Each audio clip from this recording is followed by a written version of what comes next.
Hello, my name is Mike Petro, Executive Vice President of the Committee for Economic Development of the Conference Board, or CED, and welcome to Policy Watch. Policy Watch is a webcast series designed to connect business leaders to public policy issues of the day. Now, today we will be discussing the 2018 midterm elections and how it might affect you as a citizen. Now, before we begin our program, let me tell you a little bit about CED and our history. CED is a center of the Conference Board and is comprised of some 170 CEOs of major companies throughout the country.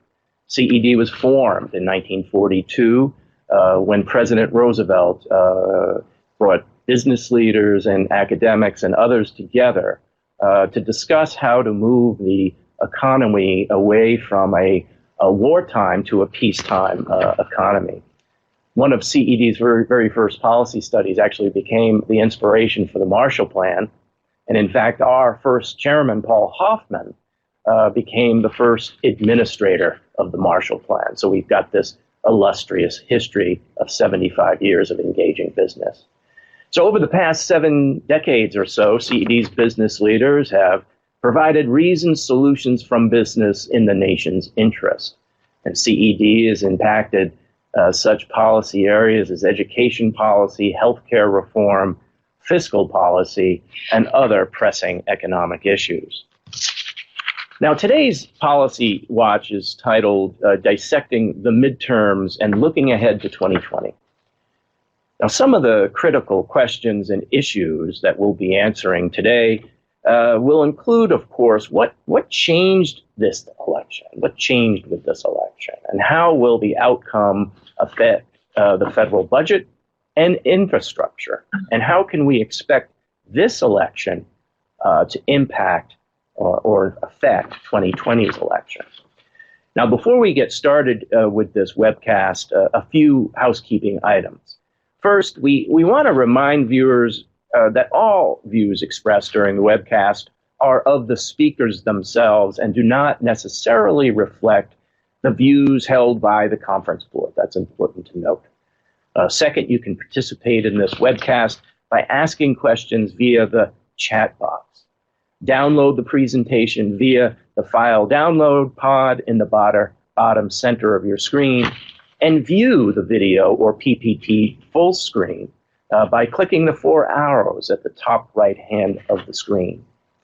Now, complete the brief evaluation at the end of this webcast so we can incorporate your feedback in future webcasts, very important to us. And finally, share the program on demand with your colleagues, and this would be available some 48 hours after the webcast on our website. You can earn CPE credits during the webcast as well. Simply type your full name and email address in the space provided. Click OK for the 3 pop-ups that occur during the webcast and stay online for the entirety of the program. Now, our guest speakers for today's program are Joe Minerick, Senior Vice President and Director of Research for CED. Joe served as Chief Economist on the House Budget Committee and the Office of Management and Budget during the Clinton administration. And Joe is the co-author of CED's book, Sustaining Capitalism. Bill Hoagland, on that matter, served as Vice President of Public Policy for Cigna Corporation, working with business leaders, trade associations, business coalitions, and other interest groups in developing Cigna policy on healthcare. Bill has completed 33 years of service to the federal government, including 25 of those years on the U.S. Senate staff, and 4 of which served as the Director of Budget and Appropriations for the Senate Majority Leader, Bill Frist. Gentlemen, welcome to the webcast. Thanks for having Morning. me. Now, I'd like to start the webcast off by providing a brief overview of the topics that we'll be covering this morning. And while the outcome of the 2018 election will have implications on many issues affecting Americans today, we're going to focus primarily on the budget fiscal crisis that we have and infrastructure.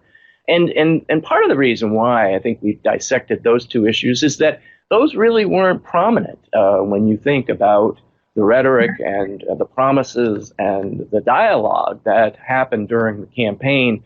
We didn't hear a lot about those issues, but we feel here at CED that it's critically important to address those issues.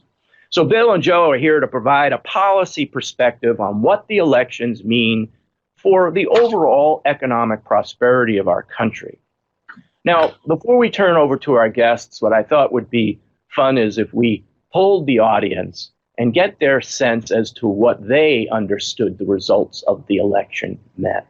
So if we could put the poll on the screen, after seeing the results of the 2018 midterm elections, what did you think about the overall outcome? Did you think it was a win for the Democrats, a win for the Republicans, kind of a split decision, or are you really unsure?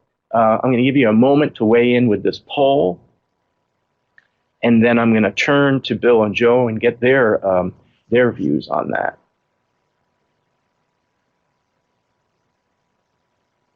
Okay. Well, what's definitely overwhelmingly what we see is the answer is a split decision. That is the number one response, with some 56% of the vote. 34% said a win for the Democrats. Almost nobody said a win for the Republicans. Let me ask our guest, the day after the election, I was on a webcast and I was asked my personal opinion about what the results meant. And my answer the day after the election was I felt like it was a split decision. The Democrats won the House back, but the Republicans won key seats in the Senate. But then a couple of weeks later, several close decisions kind of went in the blue column. And the Democrats won the House by a much larger margin than we knew the day after the election. So I would ask my guests, both Joe Minerick first, and then Bill Hoagland, what they thought about the overall results and who they think were the big winners here. Mike, I think if I were to try to make a call, there were a couple of points that are pretty salient. One is the Republican side did increase its majority in the Senate, but you have to put that in the context of the seats in the Senate that were up for election. Only 1/3 of the Senate seats, of course, come up for election every 2 years. And in this particular year, most of the seats that were up for election and therefore at risk were Democrats. On the House side, one of the notable results, and this is, of course, sensitive to issues of districting, but if you added up all of the votes that were cast for House seats, the percentage of votes that went for Democrats nationally is within a couple tenths of a percentage point of the result that Democrats got in the Watergate election of 1974, which is to say that it was a pretty substantial blue vote for the House of Representatives. A couple of other things to keep in mind. Some of the states that were crucial in the 2016 election in the direction of the Republican side have swung fairly substantially, if you want to believe the House vote, and also elections for governorships have swung fairly strongly into the Democratic direction. So obviously there are points going in one direction or another. It's probably the case, looking at it dispassionately and reasonably, that the Democratic side did somewhat better than the Republican side on balance.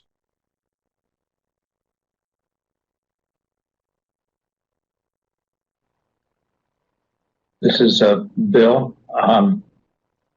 Mike, my I'm just looking at your poll here. I'm struck by the fact that absolutely nobody believed that it was a win for the Republicans.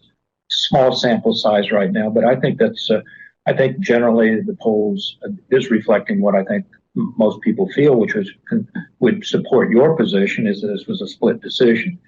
I'm reminded long before the midterm election results were coming in that historically it's been shown that when the president's personal rating as favorability, unfavorability, whenever whenever favorability was below 50%, historically since after the Civil War, the party out of control in the House usually picks up 40 seats, and that's almost exact. I think that is exactly what happened in terms of the number of pickups in the House. So in some ways, it's not totally surprising what happened in the House. I concur with my friend Joe that the Senate, the number of Democratic senators up was significantly more than the Republicans, and particularly in those very red states that the president won in 2016. So it's not surprising to me that there was a pickup, and we'll get to that later on in terms of what that means for 2020. But again, I would also point out that with 53 Republican seats, that's still, as an old Senate staffer, that's still not 60 votes. And as we get into the discussion about what can happen with policy going forward in the 116th Congress, this will still be a very divided Congress, and particularly in the Senate also, it will still mean that to get things done will usually require overcoming the potential filibuster of 60 votes. So my overall take on this was it was a split decision, and that will certainly impact the policies that Congress, the 116th Right. Congress, considers going forward. Right. I think, I certainly think a silver lining for Republicans on that day was that many candidates who are viewed as the future of the Democratic Party, examples like Beto O'Rourke and Andrew Gillum of Florida, those candidates went down. And Florida's results, were pretty solid in the sense that they won a senatorial campaign and a gubernatorial campaign. So in any event, I agree with the split decision. Let's talk about policy right now, and namely the federal budget deficit, the crisis that we find ourselves in, and the fact that it was virtually not addressed by candidates. There are some questions that are surrounding the future of the federal budget. And Bill, if you can start off explaining what the federal budget is and what major implications for the future that we have before us with these spiraling budget deficits. And Yes. You'll have some slides that you can present to us, and that would be great. Now, I put up one right now. Thank you, Mike. I put up one right now, which is just the current projections going forward as it relates to our total federal spending and receipts, and what that translates into in terms of the annual deficit, plus also, most importantly, I'll come back to this, the debt of the country, the accumulation of debt. The fiscal year we're in right now, fiscal year 2019, as you'll see on the chart, I've circled it, is a deficit of close to $1 trillion, $973 billion. That's the fiscal year that we're in right now. We have not finished the 2015 Congress has not finished its, the 115th Congress has not finished its final appropriations for this year. That's being delayed here until the 21st. But I don't think it'll change these numbers that much. Obviously, the deficit is on a path right now. We put this big bird on automatic pilot. The projections, and this is with some rather modest economic growth, 2.5%, 3% over the next 10 years. If you could maintain that, even with that level of growth, annual growth, you're still talking about deficit growing, as you can see here, up to the next 10 years, well up into about 5.1% of GDP, or $1.5 trillion. Now, I like to say I'm a farm boy from Indiana, and I'm concerned about deficits, but really what concerns me more than deficits is the accumulation of deficits from the beginning of the republic to today, and that's shown in the lower part of the chart as it relates to debt, total debt. And more importantly, Joe's a much better economist than I. What most of us focus on is the debt held by the public, not the intergovernmental debt, which is the line that shows debt subject to limit. And on the debt held by the public, you can see there that we are close to, at least in this year, around about $17 trillion total debt, closer to about $22 trillion in debt, that being debt subject to limit. But that 79-80% is historically high. And again, the accumulation of deficits going out over the next decade would show that level of debt is going to close to 80% by the end by 2028. Now, I want to highlight that in itself is an issue as to whether or not people are going to be interested in, or does it matter? But what I think in this next slide that I put up is that thank you very much. You've been elected. Welcome to Washington, D.C. You're not going to have a whole lot of time. Under the agreement 2018, the budget agreement of 2018, when we were facing the statutory debt limit,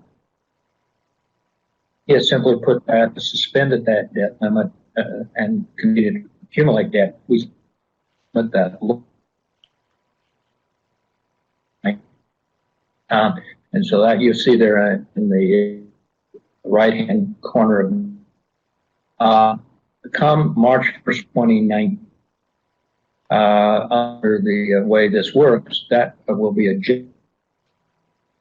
amount of debt that's accumulated over this period of time, which I think is about $1.4 trillion over that period since last March.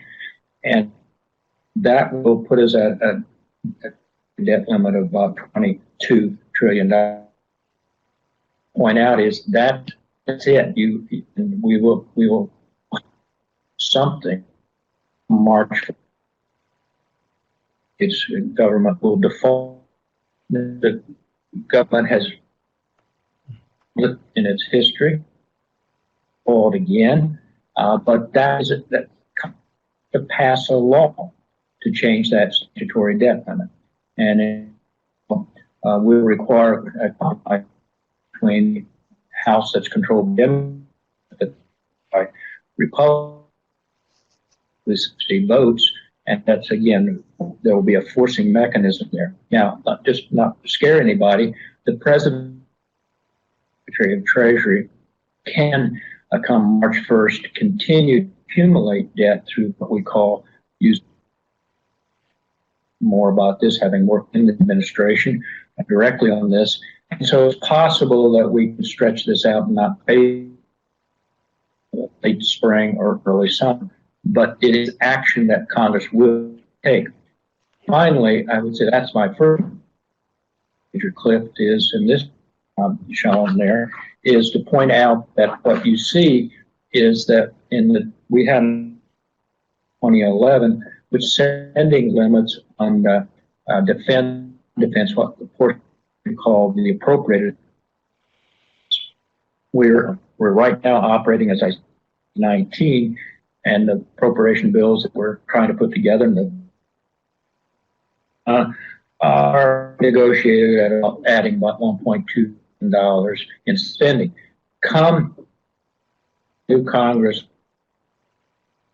on the first Monday in February, the president will submit a budget for 2020, and faced with those again, those are stats. These are in law. $576 billion for defense and $543 billion for non-defense.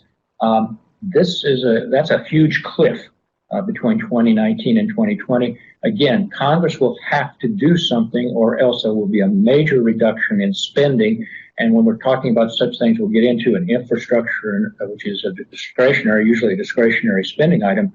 There's going to be a huge problem here. And again, this is something that they have to do. They have to address this cliff that's coming up and will be hitting the new Congress very quickly. And then finally, I just quickly have to wrap it up here in the budget world. I cannot forget that some of our major spending programs, Medicare, Medicaid, and particularly Social Security, the trust funds on those particular programs are facing the potential for complete exhaustion as it relates to the Social Security Trust Fund 2031, the HI, the Health Insurance Disability of 2026. If you're going to address these problems, you can't wait until until that crisis occurs. You have to start making decisions much earlier to avoid the trust fund's exhaustion. So that's my final cliff exercise that I go through to say that the budget is, whether the Congress likes it or not, the budget is going to be an issue coming forward. And I'll make one last observation. I'm a Republican. I've worked for Republicans all my life. I believe deficits matter.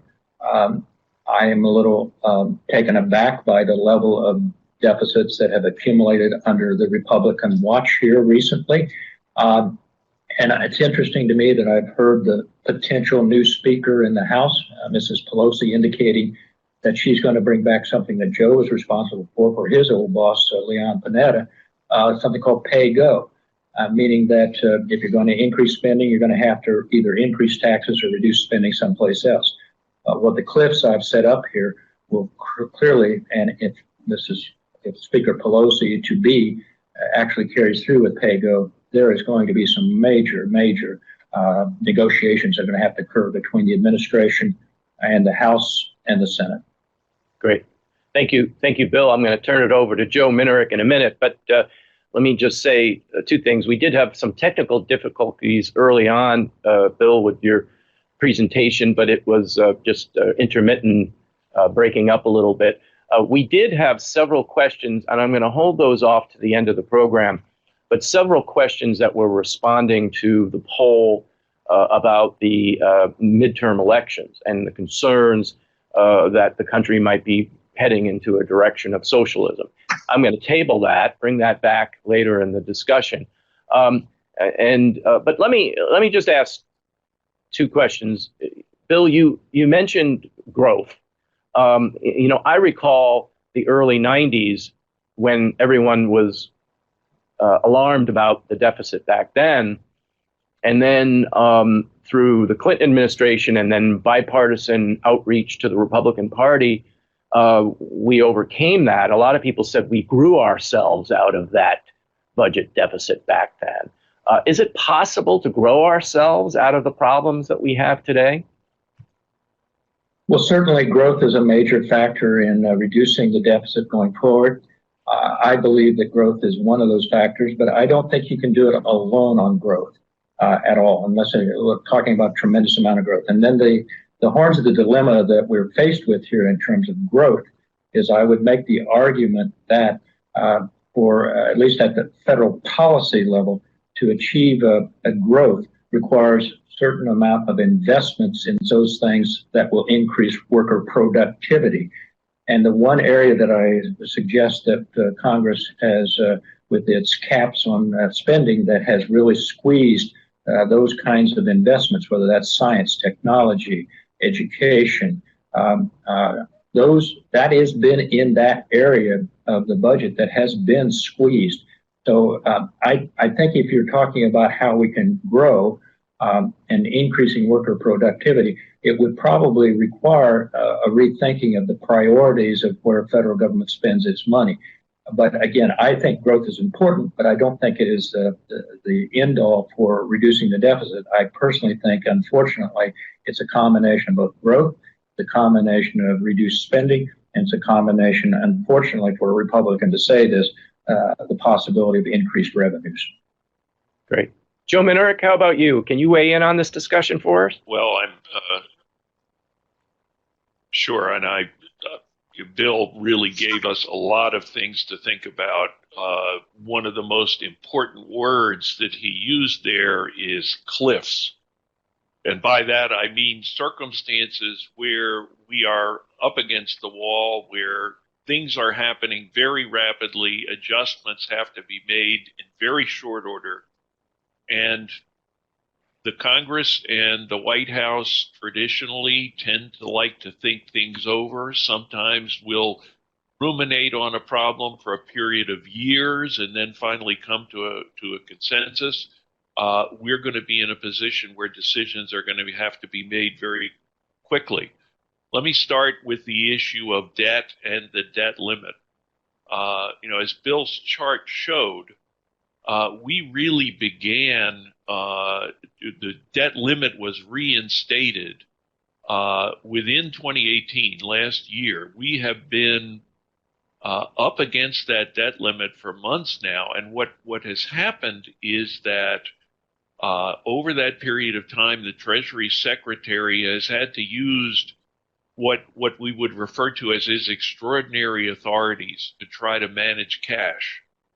And one of the problems with that circumstance is that the situation can be quite unpredictable. You can be in a time when an unexpected change occurs, particularly on the revenue side. Outlays tend to be a little bit more predictable.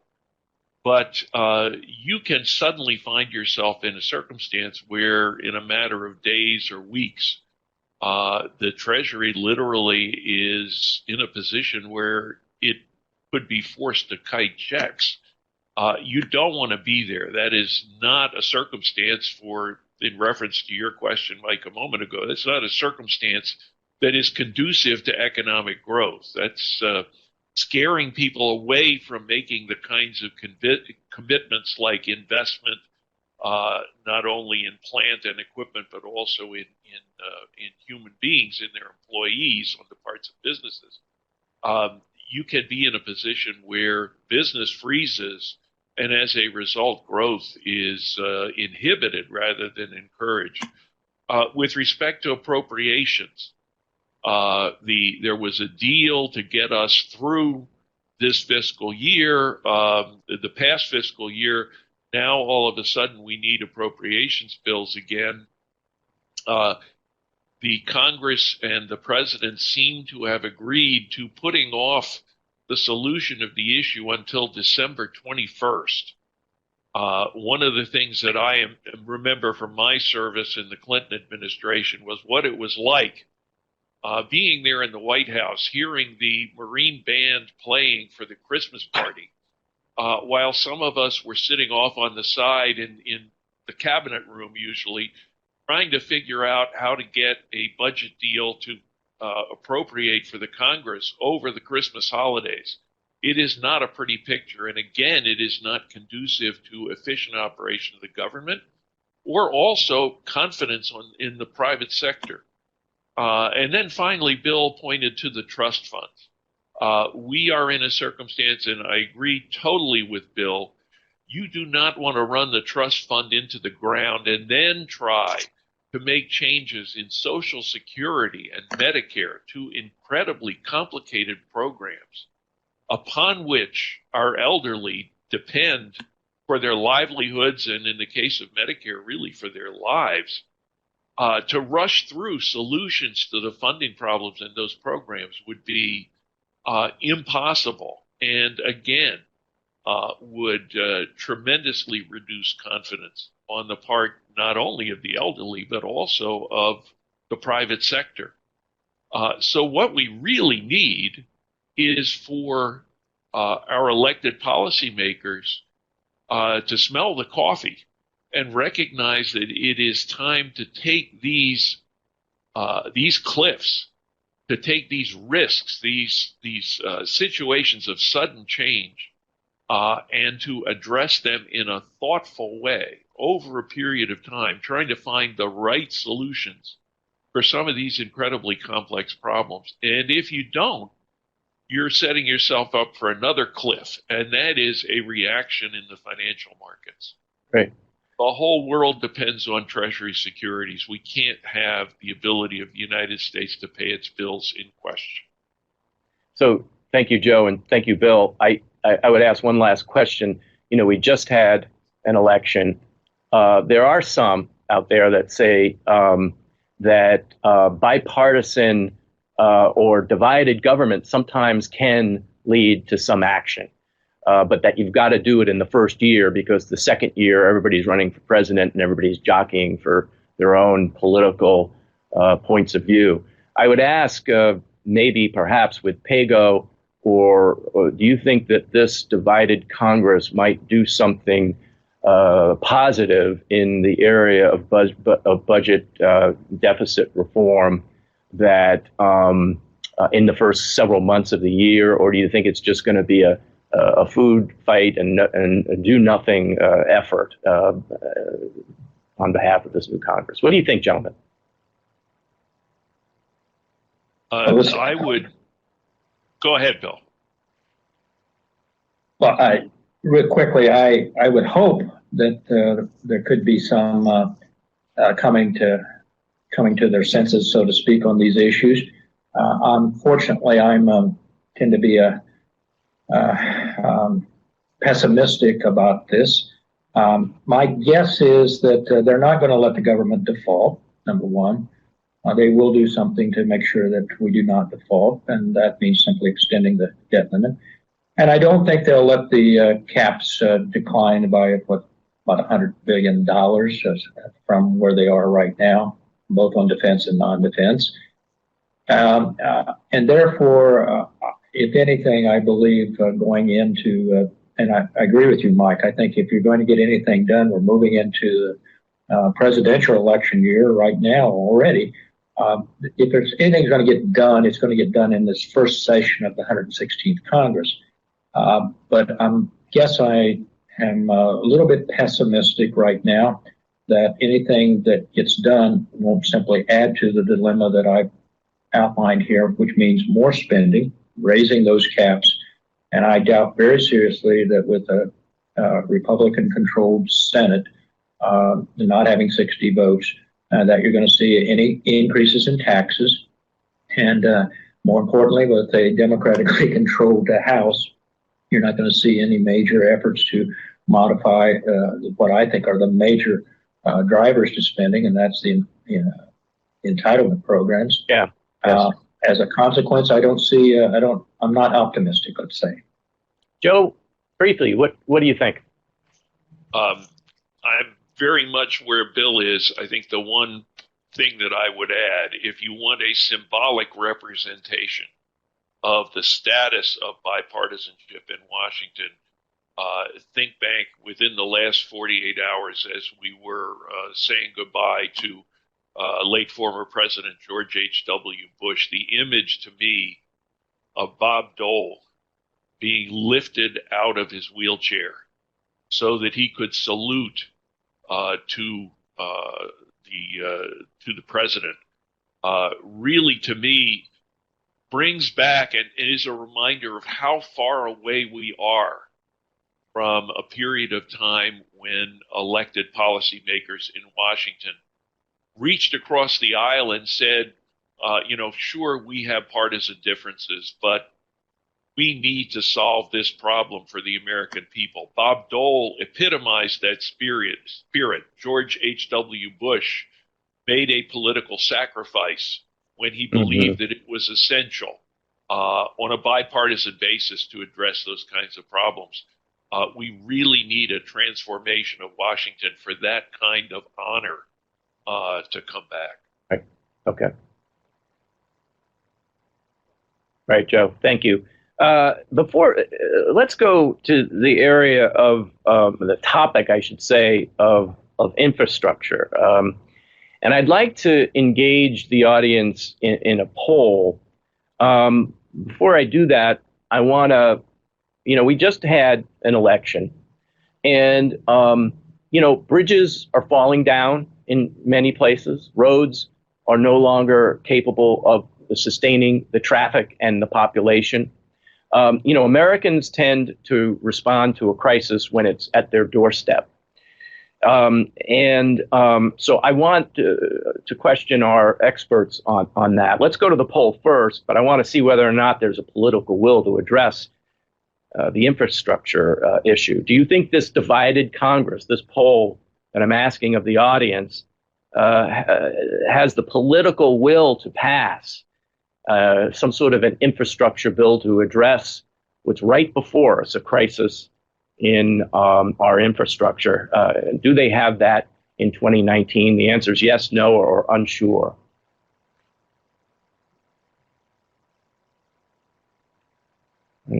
Okay. Looks like it's trending toward that our audience is optimistic that infrastructure policy of some sort will come out of this Congress, perhaps because it's at our doorstep. But also, there has been, in the past, some bipartisan support around infrastructure over the years. Bill Hoagland, let me ask you about that. Let me ask you about the problem of infrastructure and the politics of whether or not there's enough money to pay for these things that we so sorely need. Sure, Mike, thank you. I'm struck by your poll. It is very divided, as I kind of expected it would be on this question. Yeah. I think it's easy. It kind of rolls off the tongue. The one thing that we can do in a bipartisan way is to have more address our infrastructure. Obviously, this may run counter to my previous presentation or my previous charts that show that that would potentially increase federal spending. I would hope that if we're talking about infrastructure, investments in infrastructure, that we think about private-public partnerships and things that maybe are not as specific to just simply more spending, but rather approach it through a more of a manner in which we're looking at the role of the private sector through incentives. I will also say that if there is one area where they can probably quickly find political will, it would be if they had the money. And so when I would argue when they're increasing those caps for domestic spending, which they're going to have to do, I think it will clearly be part of that negotiations will be that a certain percentage or a certain dollar amount of those increased caps will go for infrastructure. So I lean in that direction. I would think, however, that that will all add to the deficit, in my concern. And so the alternative is to pay for infrastructure. And here I think we've already seen, as an example, in France, where maybe something like a gas tax or a carbon tax could be very controversial going into 2020. But I do think that if we're long-term addressing the infrastructure, we have to look at alternative resources besides just simply adding to the deficit to pay for that new infrastructure. Great. Joe Minerick, what do you think about that? I think Bill is absolutely right. I'm looking at this poll, 39 yes, 39 no, and 21 unsure. It's truly a poll that is closer than the score would indicate. I keep thinking back to long time ago, 1992, which was just before I went to work at the Office of Management and Budget. The federal budget was in a very shaky state, and I went to hear a speech by, I believe it was at the time, the deputy director of the Office of Management and Budget, and he said something that has stuck in my mind ever since. He said, in good times we invest, in bad times we manage for cash. And he said at that time, we've been managing for cash for a long time now. Well, that's again true here. We've been managing for cash for a great deal of time. The exclusion of investing. And as a result of that, we have one of several manifestations of managing for cash in the state of the infrastructure. Highways, bridges, Mike, as you mentioned, but many other areas as well, both in the field of infrastructure and outside, education, research. Unfortunately, and I think Bill has alluded to this very well, the one area where we seem to be most likely here in Washington to summon a bipartisan spirit is to spend money. And we're going to be really on the horns of a dilemma here. Do we need renewal of our infrastructure base as an economy, as a society? Absolutely, yes. We have the money on hand to pay for doing that? Absolutely no. and to really do it in a sound way, to create the infrastructure base for the economy in a fashion such that we really can capitalize on it, so that the private sector can expand, which takes money for them that they have to be able to borrow from the financial markets. To be able to take advantage of that greater infrastructure and grow, we need to pay for that infrastructure investment. And it is very hard to see the will in the Congress to do that. There are some people who are pretty conspicuously saying that they will not tolerate changes in policy that will increase the deficit. But whether those people will carry the day, and whether we will then make the decision to raise the funds that are necessary to provide the investment in infrastructure, based on recent behavior, it's very hard to be optimistic.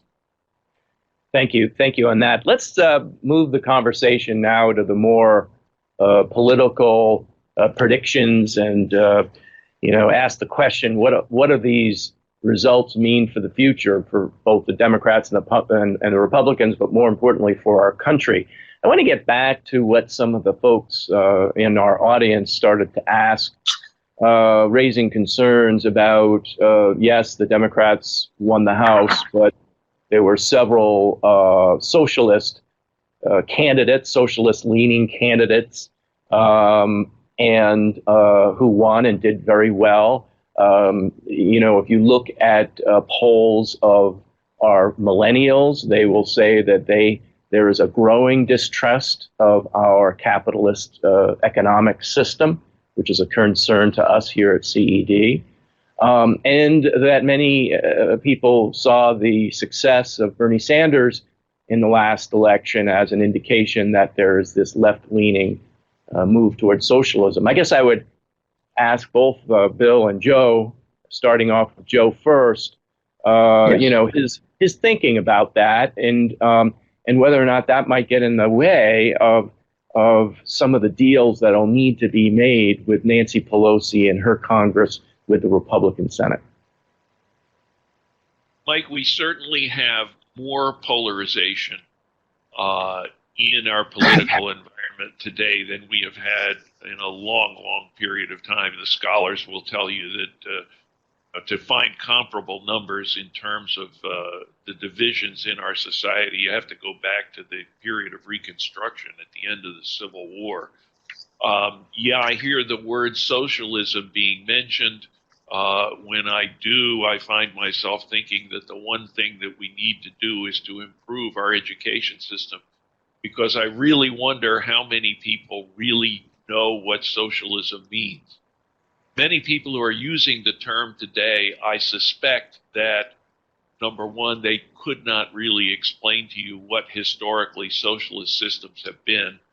And number two, what they probably mean by socialism is a larger and more progressive income tax and bigger Social Security and Medicare programs. Now, I don't know whether that is socialism or not, but one thing that it does tell me is that we do need to pay a lot more attention to coming up with government finances that are going to keep the financial markets calm, make business investment more readily available.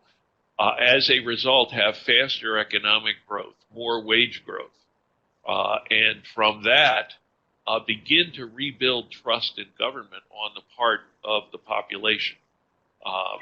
So we in the business community have a really big job to do to try to create a better economic environment so that people don't reach to extremes, and also so that people have greater trust in government. Great. Bill, what do you think of that? Well, it's hard to improve upon what Joe has outlined. So all I can say is, yes, as a Republican, former Republican, and current Republican, I think that Mrs. Pelosi is going to have a difficult time with her caucus. Clearly, there was some of the more more progressive. I don't know if you call them socialist or not, elected officials there. But she's a very astute leader. And I think she would be the first one to admit that even if there could be a movement, at least in legislation, toward more social type legislation, and I would say we already have a lot of social. After all, it's called the social insurance program. The Medicare program is a form of the social insurance, unemployment insurance. We already have a number of programs. We need to make them work better for the people that are concerned about their. But we don't need to go to, and I think she would be the first one to admit that you can't have, quote, Medicare for all adding $33 trillion to the debt. You can't. You have to be realistic about free college for all. This is, I think that she would recognize that even if that could come out of the United States House of Representatives, it will never make it out of the United States Senate. So I think we need, as Joe said, we need to work hard. We need to convince people the importance of a free, democratic, capitalistic system, and I think it will come to pass. But I am not ready to say that we're moving toward that this election points that all of a sudden the United States is going to change its delivery system to become a socialist system. Well, these election results were mixed in many ways for the Democrats. Democrats won the House, but at a cost of diversity in their caucus, as you're suggesting. So many of the women in the suburbs, that Democratic women in the suburbs who won, were very moderate candidates. And then, of course, right. You had some urban areas. You had some of the socialist candidates winning. So managing that caucus is going to be a challenge, and I think it's an overall challenge for the Democratic Party in 2020, which leads me to ask you, put on your political prognosticator hats on, and let's talk a little bit about the 2020 presidential elections. Now, I was in a meeting recently, and two people I trust on the Republican end whispered to me that they thought President Trump would not run for a second term. I would ask the groups real quick, is that something you've heard of? And if not, do you see any possibility that a Republican might run against President Trump? Well, as a Republican, let me take that and say no. I don't think that there's any indication that he wouldn't run. Now, he may run into some problems between now and 2020 as it relates to some of the investigations that are going on that may change that outcome. But I think he is ensconced in this position, and clearly, I think the one thing about our president is predictably unpredictable, so I never say never. He may get frustrated with working with a democratically split Congress, and their Democrat and Republican split Congress, and therefore he may throw up his hands and say, give it to somebody else. But I don't think he wants to go be a one-term president. I think he still thinks he has a base out there. I think he will run again and him possibly, but. Given the way the primaries system is set up and the base out there that the president has, I doubt very seriously if he wouldn't remain on the ballot in 2020. So, Bill, before we go back to Joe, you do have some slides there. 2020 political setting. Do you want to walk us through those real quick? Very, very, very quickly. I just want to make sure everybody realizes that the new Congress, Democrats have 235 seats and Republicans 200. I believe this is the final, with the Democrats then having a 35 margin. And you see the margin there for 53-47 for the Senate. The one thing I wanted to talk about, though, was really 2020. And what you can see on this chart here is, of course, all members of the House will be up again. And so we'll have some of the same dynamics that went on in 2018 as it relates to the various caucuses, various states out there. But when you look at the Senate, it's interesting to me that the number of Republican seats in that'll be up in 2020 is 12, and the number of Democratic seats that are up will be. Excuse me, I've turned that around. Democrats be 12. And Republicans will have 22. It's almost a flip of what happened here in 2016. And so Republicans, and some of them may be retiring too, they've got a lot more seats to protect. But I think Joe will be first to point out that a number of those are safe seats that come from very red states. But the Republicans will have to defend a lot more going into 2020 in the Senate to maintain their control of the Senate with that margin of 3 seats that they have right now in terms of 53-47. Right. So it's going to be a challenging year for the Republicans, I think, going into 2020. So, Joe Minerick, you're kind of our resident Democrat here. Why don't you give us some thinking about the field, which could be endless, right? We could have dozens of candidates on the Democratic side, but give me your sense as try to narrow it down for us a little bit, and if you had the crystal ball, who do you think would be the likely top 3 candidates that would emerge in 2020? Wow, that's a challenge. The first thing I need to say is I think Bill has it exactly right. And this chart that you're seeing right now in terms of the situation in the Senate is really evocative of the situation. The only thing I can really add to what Bill said, I take myself back to the election in 1992. At that time, you had a somewhat unexpected, unlikely victory by Bill Clinton.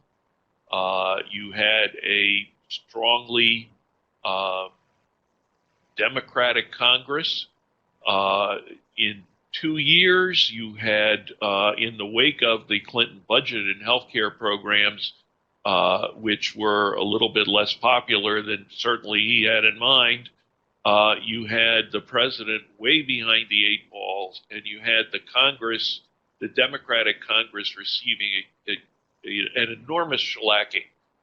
Both houses of the Congress in 1994 swept to the Republicans.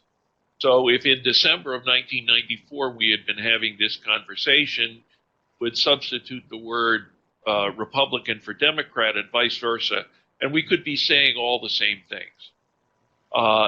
There you were then again in 1996, and Bill Clinton by that time was enormously popular and won a decisive re-election campaign. To me, the one lesson from that is that 2 years is an eternity in politics, and anything can happen. The other point, and I'd be interested in testing my memory with Bill.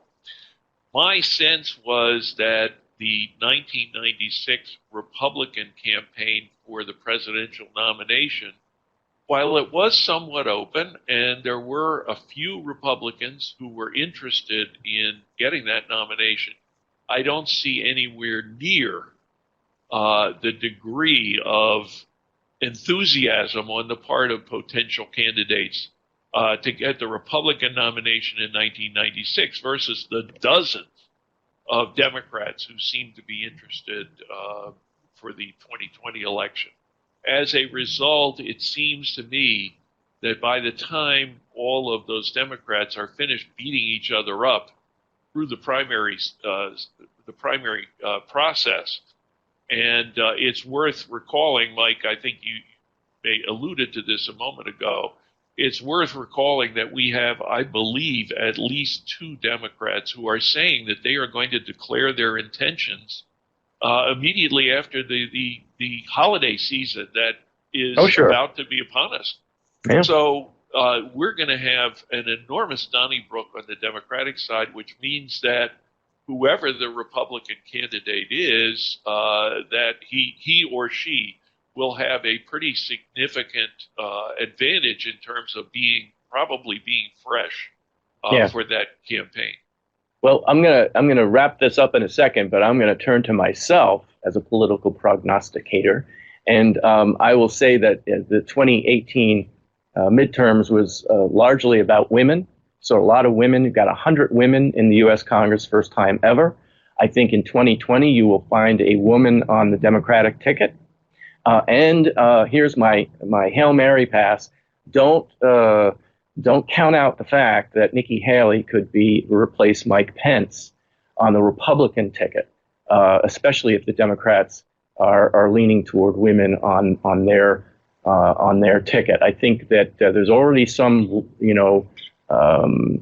scuttlebutt about Mike Pence's relationship with the president. Nikki Haley had a successful term as governor and as the UN ambassador, and I think that you could see something like that occur. But I definitely think in 2020 women will be on this ticket. That is about all the time we have for today.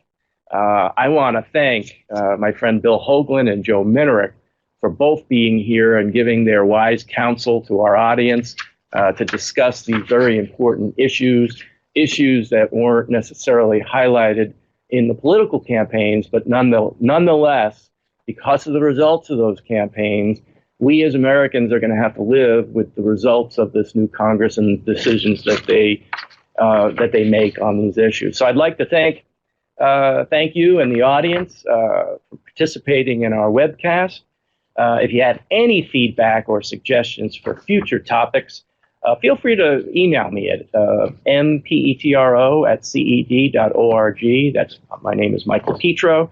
And remember to sign up for 2019 email reminders. And don't forget to tell your colleagues about our next webcast, which will occur on March the 7th, 2019, and the topic to be decided. I want to again thank our guests and thank the audience for participating, and have a good day.